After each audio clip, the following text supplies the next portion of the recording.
আমাদের রাজ্য পশ্চিমবঙ্গে অনুপ্রবেশ অন্যতম বড় ইস্যু। আমরা দেখেছিলাম ভোটের সময়, ভোটের বাংলাতেও এই অনুপ্রবেশ ঘুষপেটিয়া ইস্যুতে বারবার সরগরম হয়েছিল রাজনীতি। এবং বিজেপি সরকার আসার পর থেকেই অনুপ্রবেশ রুখতে সব রকম ব্যবস্থা করা হচ্ছে, সব রকম পদক্ষেপ করা হচ্ছে। সীমান্ত সুরক্ষা নিশ্চিত করতে সমস্ত রকমের পদক্ষেপ ইতিমধ্যেই করা শুরু হয়েছে। এবং এবার অনুপ্রবেশকারীদের তাড়াতে 3D action, detect, delete, deport. 3D action, detect, ডিলিটের পর এবার ডিপোর্টের প্রক্রিয়া শুরু।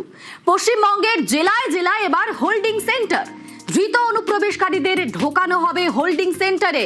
কেন্দ্রের আইন মেনে এ রাজ্যে হোল্ডিং সেন্টার।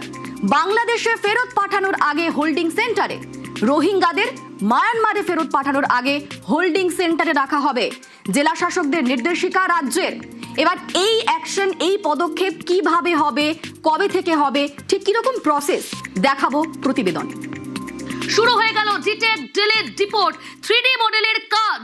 ডিটেক্ট, ডিলিট, ডিপোর্টের কাজ শুরু পশ্চিমবঙ্গের জেলায় জেলায়। ভোটবঙ্গে ইস্যু ছিল, বড় ইস্যু ছিল অনুপ্রবেশ।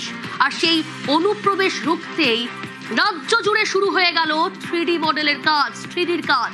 কিভাবে এই ডিটেক্ট, ডিলিট, ডিপোর্টের কাজ হবে, কতটা তাৎপর্যপূর্ণ, কি করা হচ্ছে, পরবর্তী পদক্ষেপ কি, আরো ডিটেল জানার চেষ্টা করব, বিস্তারিত জানবো। নিউজ রুম থেকে রয়েছে সরাসরি আমার সহকর্মী কৌশিক। কৌশিক, বিস্তারিত জানতে চাইবে যে ডিটেক্ট, ডিলিট, ডিপোর্ট কিভাবে কাজ এগোবে, বিস্তারিত জানাও। একদমই, ডিটেক্ট, ডিলিট, ডিপোর্টের কাজ শুরু। এই সেই রাজ্য সরকারের নির্দেশিকা, যেই নির্দেশিকায় পরিষ্কার বলা আছে সাবজেক্ট হিসাবে setting up of holding centres for apprehended foreigners as well as for the released foreign prisoners awaiting deportation. অর্থাৎ যেই সব অনুপ্রবেশকারীদের ধরা হয়েছে তাদের রাখা হবে হোল্ডিং সেন্টারে, এবং যাদের বাংলাদেশে বা মায়ানমারে পাঠানো হবে তাদেরও এই হোল্ডিং সেন্টারে রাখা হবে। এখন প্রশ্ন হচ্ছে এই হোল্ডিং সেন্টারগুলো হবে কোথায়? এই সংক্রান্ত নির্দেশিকা সমস্ত জেলা শাসকদের কাছে পাঠানো হয়েছে। অর্থাৎ জেলায় জেলায় তৈরি হবে হোল্ডিং সেন্টার, সেখানে অনুপ্রবেশকারীদের ধরে রাখা হবে এবং সেখান থেকেই পাঠানো হবে বাংলাদেশ এবং রোহিঙ্গাদের পাঠানো হবে মায়ানমারে। এই যে নির্দেশিকা, এটা কিন্তু কেন্দ্রীয় আইন মেনে করা হয়েছে। কেন্দ্রীয় স্বরাষ্ট্র দপ্তরের যে নির্দেশিকা সেটাকেই কার্যকর করা হচ্ছে পশ্চিমবঙ্গে।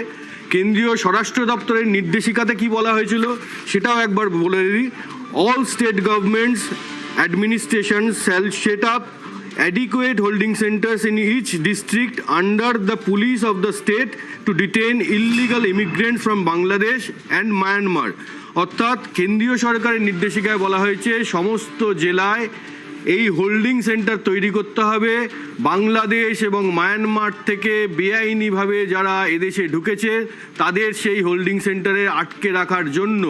সেই মতোই এই নির্দেশিকা মেনেই এবার রাজ্য সরকার এ রাজ্যে তৈরি করতে চলেছে হোল্ডিং সেন্টার জেলায় জেলায়।